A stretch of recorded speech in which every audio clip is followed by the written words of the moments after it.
Hello, and welcome to this Long Island news update.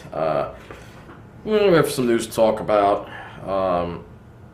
The first thing I want to get out of the way is the latest with the NICE bus. NIFA has approved the additional funding for NICE, so service can be. I don't know if they're going to be able to restore any more service beyond what they have now, but it looks like that the four routes that were in jeopardy of elimination. The N78, N79, and N19 and N57 are going to be kept. So that's some good news. Whether there's going to be any more additional service increases beyond that, I don't know. These cuts have been a mess. Honestly, they have been a freaking mess. Not having the 27 running on the weekends is just asinine. All right, a lot of people take that bus. Not having the N72 go to Babylon is also asinine because a lot of people took that bus as well. And you're taking buses that carry a lot of people and discontinuing the segments, the busiest segments on them. And then the N45 too. N45, while by the time it reaches Belmore, there may only be 5 people on the bus. Remember that the N45 helped out the N43 in Uniondale and Roosevelt. And now without the N45, the N43 is just completely overcrowded. I took the N43 a couple of days ago. I took the trip that's supposed to leave, I guess, around 4, at least Roosevelt Field around 4:45. Normally, before it, there's an N45 at 4:35, but now the N45 has been discontinued. Well, sure enough, the bus got crush loaded. By the time we reached Hempstead Turnpike, it was standing room only, front to back, and it was like that for much of the trip until we got to Freeport. And this is because we don't have the N45 anymore. And, the N45 needs to be restored. School days only, but it needs to be restored. All right, because you can't, the way the N43 is right now is just ridiculous right now. I mean, it was always crowded, but now it's like crush-loaded crowded. All right, it's ridiculous. All right, it's absolutely ridiculous. Nobody, people in Belmore were, those 5 people that took the bus from Belmore, they're not going to take the 19 of the train over to Freeport and then deal with that. No, they're going to drive, or they're going to have their parents take them, adding more traffic on the road. Great thinking, Ed Mangano. Just great thinking, Ed Mangano will blame the legislature and point the finger at the legislature. Well, they're the ones that cut NICE bus funding. No, Ed Mangano, it was you. You cut NICE bus funding. When NIFA rejected the initial budget, you're the one who came up and suggested that $6.8 million be reduced from the NICE bus subsidy. It is you, Ed Mangano, all right, that did it. This is your fault. All right, don't blame anyone else. This is your fault. Yeah, legislature sucks for not restoring all the funding, but you're the cause of it, so don't blame anyone else. But it's a mess. I think most of these cuts need to be reversed, except for the elimination of the Wantor Freeport, the Wantor Hicksville shuttle, the RVC shuttle, and the Freeport shuttle. Those three don't need to come back. But the N45 needs to come back. The N72 to Babylon needs to come back. The weekend service on the N27 needs to come back. And you know what? Just get rid of the N21 outside of rush hours. All right? Why is the N21 running more than the N27? That makes absolutely no sense at all. It's preposterous, really. It is. And then they've eliminated. I told you about eliminating trips on the N40 between 4:30 and 8:10. Now it's a 40-minute gap on the N40 going south from Mineola to Freeport. I mean, you don't touch busy runs. The N22A. I love how they just put a line through it on the schedule. How professional is that? N22A carry people. I've been hearing drivers tell me, the N22A, people are waiting there for the N22A. They thinking it's going to come because NICE didn't really communicate all these other cutbacks very clearly. They didn't even list service reductions on the other routes. They didn't even list. They should have come up with a specific list of every single service reduction they were going to create and put it on the bus. MTA would have done that. This company gets around things. This is why. It's Nassau County's fault, but let me tell you something. We would still be much better off if MTA was here, all right? They never should have left. This whole NICE bus thing has been a colossal failure, and I want to see the next county executive of this county reopen dialogue with the MTA into bringing the MTA back. Because you have a private company, like I said in the video with the Civic Transit. Private companies operating public transit does not work. It does not work. Public transit is not designed to make money. You can try to break even, but it's not designed to make money. All right, and NICE wants to cut these routes, make them as all crowded as possible so they can make money. That's what's going on. All right, and this is why MTA needs to come back. So I have a poll in this video. There's two options. Well, we'll put some options there. What do you think should happen with Nassau's bus service? Should it be brought back to MTA? Should it stay with NICE, or should it be shut down entirely? You can choose from any of those three options there. But I think MTA needs to come back. Regional bus made the most sense, but we need to have a governor in this state that supports regional bus. And Cuomo, the minute he came in, he killed regional bus. And regional bus needs to be back on the table. This whole setup right now is just complete bullshit. It's hurting bus ridership. It's hurting the economy. It's causing worse traffic on Long Island. We need more people taking public transportation, not less. And no, there aren't enough taxis in the world to transport everybody who takes the bus, Mr. Mangano. All right, let me make that clear. So let's get over to some environmental things. Several environmental stories going on. We have two areas on Long Island that are at risk for development. One is the Shoreham Woods. This is the land that surrounds what would have been the Shoreham nuclear power plant that obviously was built but never went online. There's a proposal from National Grid to cut down the forest there and put these solar panels, which is completely counterproductive because trees absorb carbon dioxide. It's completely counterproductive what they have proposed, and there's a lot of opposition to it.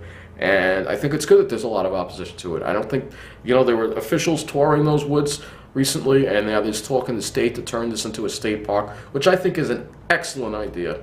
Shoreham State Park actually would be a nice little corridor in addition to Brookhaven State Park. It would actually create a nice little corridor, trail corridor, right from the North Shore right to the South Shore, and I think it would be great. It's a great idea, an awesome idea.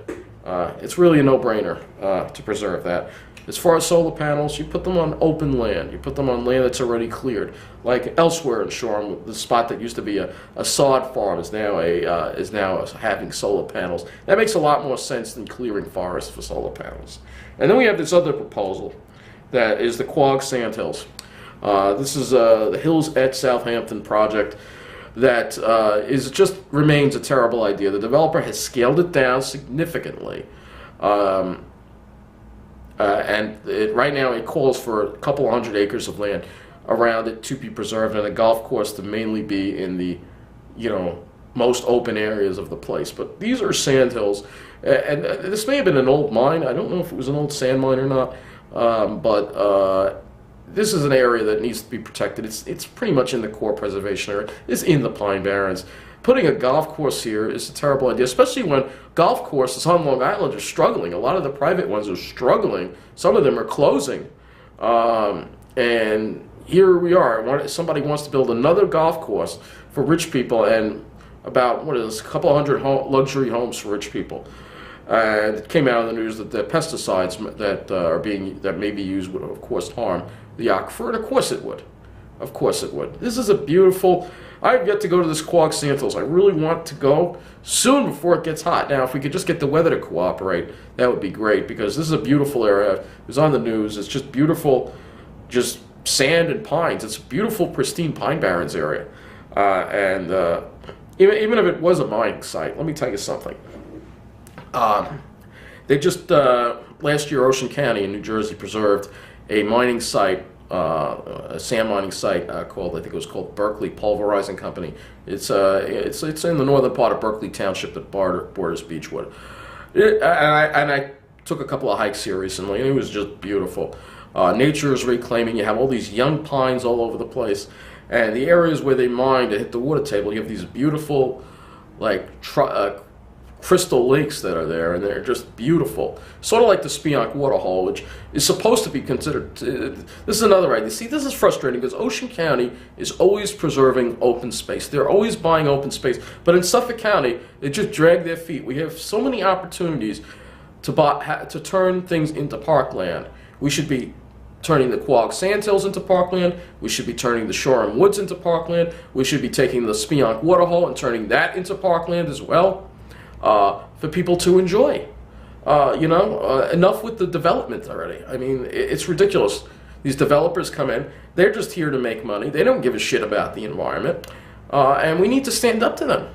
Ocean County, all this pointing, I read so much crap about posters from the left about how Republicans are terrible for the environment. Well, Ocean County has been run by Republicans for a very long time.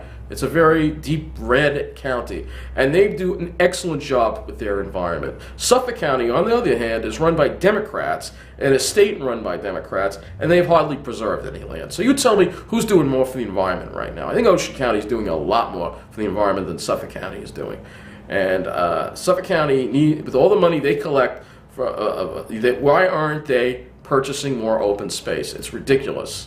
It's ridiculous. I know the developer's like he doesn't want to sell it. Well, just there's a price for everything, and I honestly think that this Quogue Sandhills will never happen. This development project is completely unrealistic. You can't build in that area. It's too environmentally sensitive. It will be destined to be parkland, whether Discovery Land Trust likes it or not. And I think they, instead of dragging this on, they need to come to a deal with Suffolk County or the town of Southampton and turn this land into parkland and preserve for people to enjoy. It's a beautiful spot that I haven't been to. I've only seen pictures, but I really would like to get there. I think that's great that we could turn it into parkland, because let me tell you something, Ocean County, we need to be more like Ocean County. There's so much parkland there. It's just amazing how much parkland there is for people to enjoy, and it's all free. Meanwhile, here on Long Island, it's like there's not enough parkland for people, and whatever land that we have left, we need to protect and save. All right. And keeping on the environmental side of things, though, this is going to lead a little bit into the immigration issue. There's this area of woodlands between Freeport and Merrick.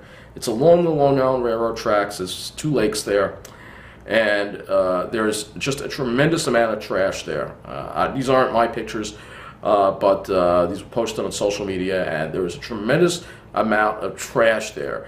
I mean, you wouldn't believe how it's trashed, and there's some things that I can't even show you. I mean, like dead animals and things like that. There's illegals living in the woods. There's gang activity in those woods, and it's out of control. And something needs to be done about it. They need to go in there and round these people up. They're causing a mess. Most of them are probably not even here legally, and they need to be deported right on the spot.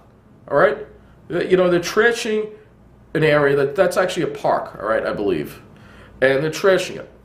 And they're trashing it. I know part of it's owned by the state, and this doesn't just affect nature, but it's also affecting now the Long Island Railroad Babylon branch, because there's so much criminal activity going on in there that the trains are now shut down. This happened to me a couple of days ago. I was at Freeport, and there were delays, and there was trains stopped east of the station, and they were saying police activity east of the Freeport station. And I had to take a bus. I was going to Belmore, and I had to take that 43 that was jammed, and then take the train. And I tell you, it was stopped for about 20 minutes. There was a train there. I don't know what was going on. Nobody said anything. But this is what happened. They're not going to stop you.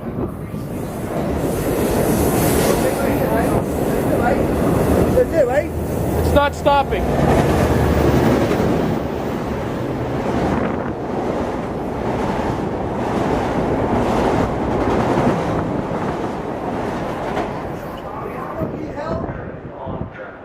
19 minutes late. 5:40 is 19 minutes late.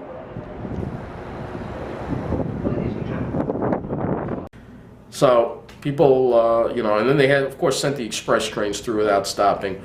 And I got on a train, eventually the local train that came from Atlantic Avenue that was nice and empty, as it always is on the Babylon branch. You'd never have to stand. There's always a seat. You know, they get the preferential treatment. But even these people are getting affected by the illegal immigration. It's affecting everybody on this island. And I'm glad to see that Jeff Sessions is now talking tough about getting these people out. He's labeling gangs as terrorists because they are. MS-13, they're terrorists. They get joy out of killing. They kill to make a statement. That makes them terrorists, in my opinion. And it's time to get these guys out of here. Get them off the streets. Put them in jail if they're you know connected to any crime. If they're just a gang member, just deport them. Any illegal immigrant that has a violent history or is in a gang or is you know, they need to go. They need to be gone. So Trump keeps talking about this.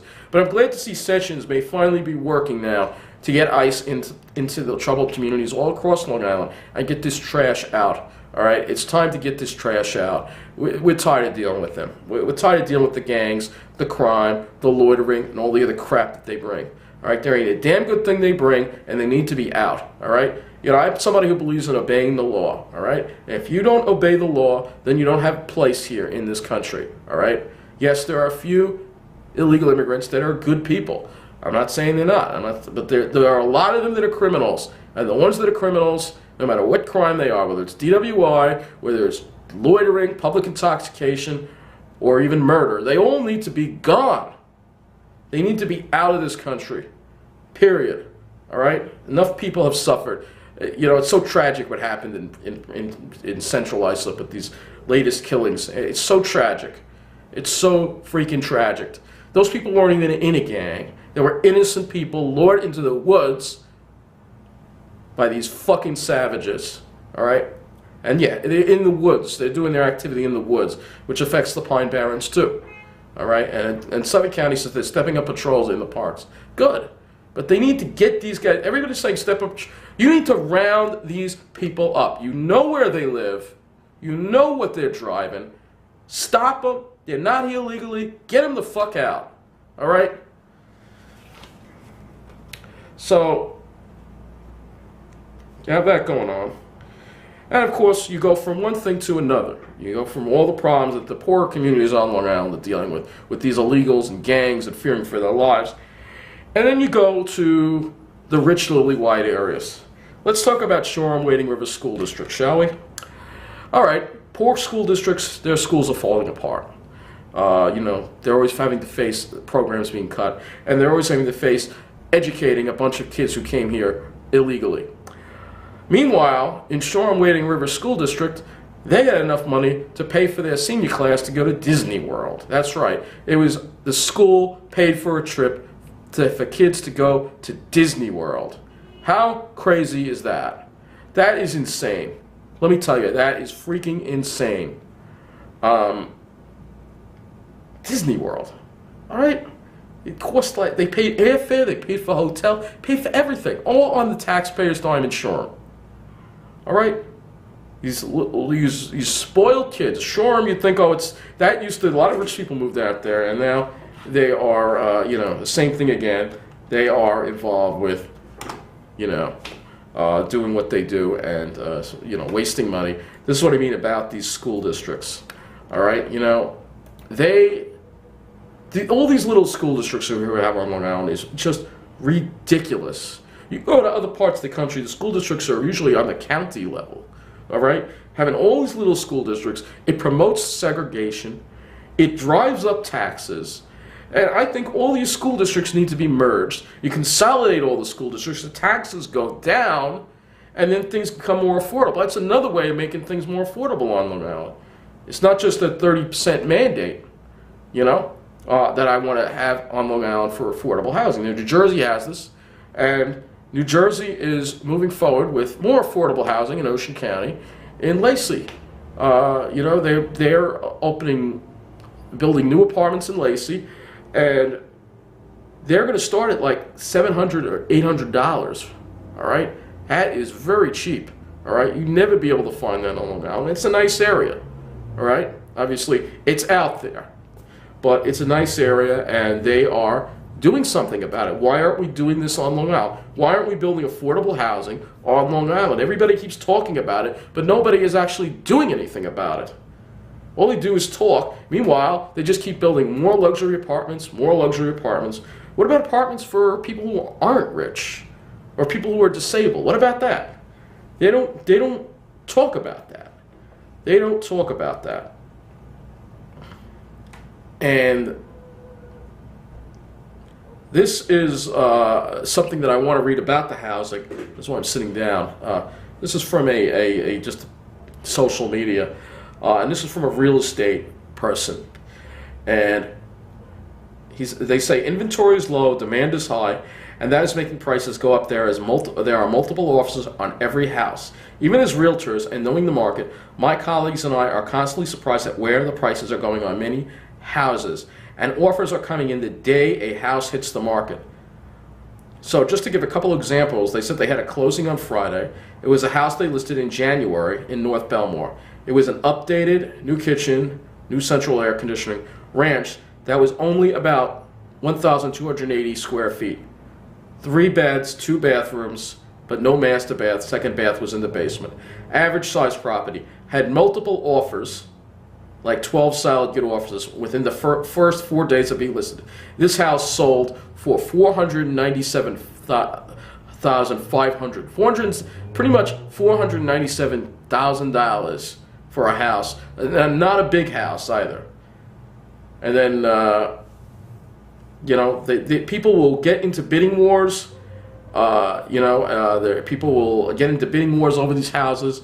And you have a lot of people with money that are just coming out of the city, middle-aged people, as I said before, middle-aged white-collar professionals that are coming out and just snatching up, bidding wars. Homes are going way over list. They're just getting bidded up by people who have a lot of money, and it's ridiculous. It really is. They are just crazy, these prices for homes. But this is the problem. People will say, well, we're building luxury apartments, but they're selling, they're getting rented, so why should we build affordable housing, right? And so that's the thing. They want to just price out people on Long Island, particularly Nassau County. They want to price people out of off Long Island. And I want to look at another comment here. Yeah, here we go. Here's a comment that's so true. All right, this is another social media site. Well, piece of crap aged homes in Northeast Queens now cost over $900,000. So more people are crossing into Nassau, thus making housing costs to continue to further skyrocket. The rich are flooding the better areas of the island, while the illegals and MS-13 are flooding the more affordable parts. Nassau will soon have extreme inequality like Manhattan or Brazil, with few middle-class people and families with normal incomes being forced to rent. And so you have that going on. And then I think there's another comment, another thing, but you see what's going on basically. It's just getting overpriced. The market's getting overpriced. It's driving out. I mean, even people who aren't in programs. I have friends who have decent jobs, and they can't even find a place. It's a disaster. It's a disaster. How do we solve this problem? How do we solve this housing crisis on Long Island? How do we get around this? Well, we have to do something about the school districts getting the taxes down, but we also have to do what New Jersey's doing and mandate 30% affordable housing, such as these redevelopment projects that they have in Farmingdale and all these other towns. It's great that they're building all these apartments and people moving into downtowns, but don't you think some of that should be affordable for people who aren't rich? Shouldn't it be affordable? What about people who are disabled? What about that? I want to look at something else here for a minute. All right, so I want to read to you this article. This is the other thing I wanted to read to you about what they're building in Lacey Township, which is in New Jersey, in Ocean County. There will be 1, 2, and 3 bedroom apartment homes. There will also be a clubhouse with computer workstations and a fitness center, a children's tot lot, barbecue and picnic area, and half-court basketball. We are excited to bring high-end, income-restricted apartments to our community, said Ed Walters, Jr., president and founder of Barnegat-based Walters Group, in a press release. All right? And Sandy-impacted homes will be given priority. By diversifying the area's housing infrastructure, we increase the inventory of quality rental housing for people from all walks of life, including young people, people on fixed incomes, and our community's essential service workers. And it says there will be 70 units in the first phase, consisting of 13 one-bedroom, 43 two-bedroom, and 14 three-bedroom homes. The second phase will have 8 one-bedroom, 28 two-bedroom, and 12 three-bedroom units. The state urges mixed bedroom counts in developments for more variety. I just want to read to you what the rents are going to start at. Here we go. The income restriction means that renters will have to make less than 60% of the county's median income. The highest rent for a 3-bedroom apartment is $1,235, and that includes water, sewer, and trash removal. All right, so so I know there's some that go for less too. I don't know. I can't read. It's a very long article. You can read the whole thing, but I think it's great that they're doing this. Why aren't we doing this on Long Island, man? This is what they should be doing in Farmingdale. This is what they should be doing in Rockville Center. This is what they should be doing in Babylon. And yeah, even here in Westbury, this is what they should be doing, because even here in Westbury, the homes that they're building, they're all luxury apartments. Everything is luxury. What about something for people who aren't luxury? All right, what about housing for people who are disabled? I know there's an article in here about that some of these will be for disabled too. Yeah, 10 units will be designed for special needs households.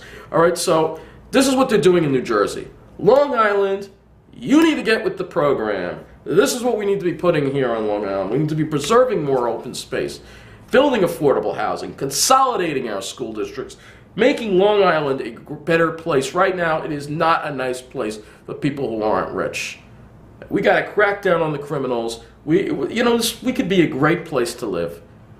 But right now, it seems like it's only a great place to live for the rich. And that's what needs to change. And as far as the impact on my life, I don't want to leave Long Island, but it's very discouraging, very frustrating to constantly be looking and not finding anything in the price range, because all the units in the decent neighborhoods on Long Island and Nassau are going for well above the fair market rate. And this is happening because people are willing to pay that, because these are people with money that are coming out of the city that want to be near the train station. So automatically, an area with a good train line, which is important to somebody like me who doesn't drive, ironically becomes an expensive area to keep the people who actually need the transit away. So it's just bullshit. We got to get with the program, Long Island. We can't be, taking the same route, because that person said that's what's going to happen if we keep taking the same route. Is that it's going to become it's going to be very segregated, and it's going to get worse. And the solution, again, consolidate the school districts. It'll stop the segregation. It'll even level the playing field, and the taxes will go down, and then we can work on building affordable housing in our downtowns, and investing in our transportation. Instead of cutting bus service, we should be funding bus service. Did you know Nassau only puts 0.096% of its total budget toward the bus system? That is pathetic. All right, there is no excuse for that at all. One bit, there is no excuse for that. But that's what they're trying to say. Only rich people welcome. Well, like I said in my other one, you're not getting rid of me so fast. All right, I really want the best for Westbury. Tonight we do have Steve Winwood performing at the Space, and it was pretty busy tonight in town, and that's great. But most nights it's not like that. But it's good to see that people are out in Westbury, and there's no reason Westbury should be struggling either. We have a central location. We've just got to improve the lighting on Post Avenue. We've got to get rid of the problems, and we got to bring in businesses that are going to bring in foot traffic. All right? I still think we can do it, but we need different kind of people in Village Hall, people that aren't worried about offending a certain group of people, all right?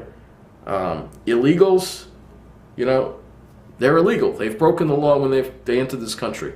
And some of them are good people, but a lot of them, they hang out on our streets, they cause problems, and when people see them hanging out, they get the impression, this isn't the place they want to be at. I can't blame them. So we stop them from hanging out, people will be more open to coming to Westbury. So that is it for this Long Island news update. It may be a long one, but that is it. So I really, the future of Long Island is really going to I don't know what the future is going to bring. I really don't know. But I'll tell you this, if things continue the path they're going on, and I can't, it gets it gets to be very dangerous, then I have to think about leaving. But I hope people are starting to wake up and seeing what's going on. We all have to speak out about demanding affordable housing, consolidating our school districts, weeding out the corruption, and really starting to enforce the laws on this island that could be just an amazing place to live. But it is an amazing place. That's why people want to come and live here. But unfortunately, to experience the best of Long Island, you have to have money, and it shouldn't have to be that way. So that's it. Take it easy. I'm just grateful things are not worse.